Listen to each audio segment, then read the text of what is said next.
Yeah, I'm sick of losing. And on the stat sheet, we beat them in almost every stat, if not every stat.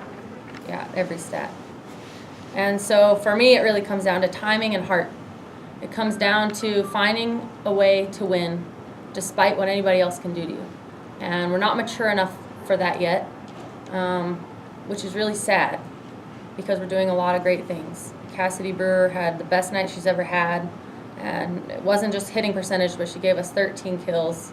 We spread out our offense a lot. Our goal was to really win, serve, and pass, and we did that. So, it's hard to lose like that because you did so many good things. But when the error is at the wrong time, that's what error matters.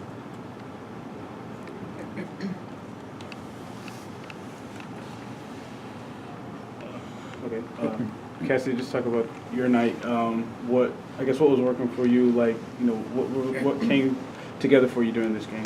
Well, I really focused on low air, and that was a big part of what made me have a good night. And I've been working on that a lot in practice too, so it showed tonight. Keri, what worked in that second set that you guys, what were you able to do in that set that you weren't able to do in the others? Yeah, I really feel like we served aggressively. If you notice in that set, they really did not use their middles, and that's because of our serve. We made them move in that back row, so they only had to set their outside or their right side, and that really made a difference in that game.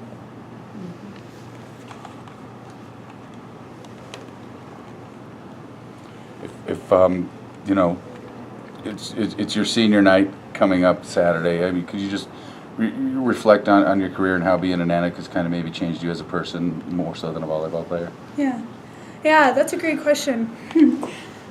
Oh, it's done a lot of things. I've really matured, not only in volleyball, but as a person. I've had a lot of really great opportunities on and off the court here.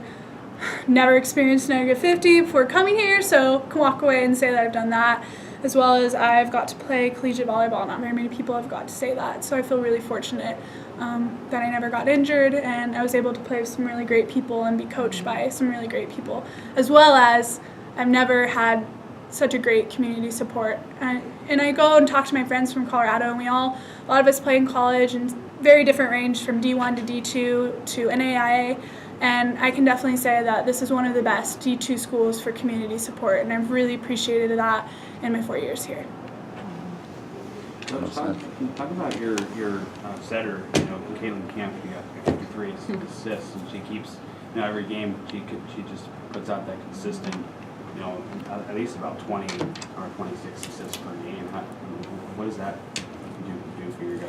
It's actually funny, we asked her to get 53 assists tonight because that's her all-time best, so that was actually the magic number. Camp is really coachable, and so for a freshman that's been playing for 3 or 4 years to be at this level and to really have a leadership role and to have such an impact on a team is commendable. Best thing about her is she wants to learn as fast as she possibly can. She puts the work ethic into it, and her team likes to play for her. And I think that's been the biggest change in our setting positions this year. I realize you go into every match to win, but will you do anything with the roster to get a look at some of the younger girls on the team who maybe haven't played as much earlier in the season, throughout the rest of the season, kind of as an evaluation process? When, tomorrow night? Well, throughout the rest of the season, yeah. No. We will try to win. Coach, in harking on Saturday night, you said the timing was a thing there. I guess the fact that you guys dominate so much statistically, I guess how do you address that, or what ways would you, or is it a matter of just keep doing what you're doing and just execute more, or? Well, it comes down to heart too. I mean, we're going to make good plays. The other team's going to make good plays. There's going to be those errors, and obviously, in the last week, just as Cass is saying, our focus every practice has been low air. That being said, if you can gain a little bit more momentum, a little bit more energy out of one block, one kill, that is that intangible. That's that spark that really isn't on the stat sheet. And, until our crowd got in, until we got a kill, until something was going our way, it was hard for us tonight to find that energy out of negative plays.